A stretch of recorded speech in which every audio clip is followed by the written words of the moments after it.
তোমরাও বাড়িতে চিংড়ি ভাপা বানাতে চাও তাহলে রেসিপিটা তোমাদের জন্য, পুরোটা দেখো। প্রথমে চিংড়ি মাছগুলোকে ভালো করে ধুয়ে তাতে হলুদ, নুন, লেবুর রস মাখিয়ে রেখে দেব। এরপর একটি মিক্সিং জারে সর্ষে, পোস্ত, কাঁচা লঙ্কা, সামান্য পরিমাণ হলুদ গুঁড়ো আর নুন দিয়ে মিহি পেস্ট বানিয়ে নেব।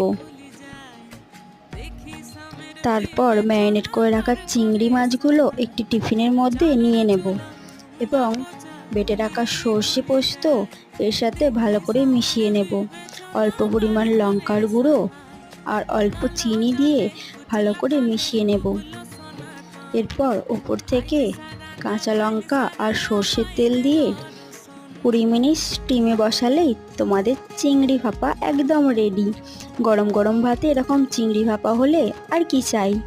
তোমাদের ভিডিওটি ভালো লাগলে লাইক, কমেন্ট আর শেয়ার করে দেবে।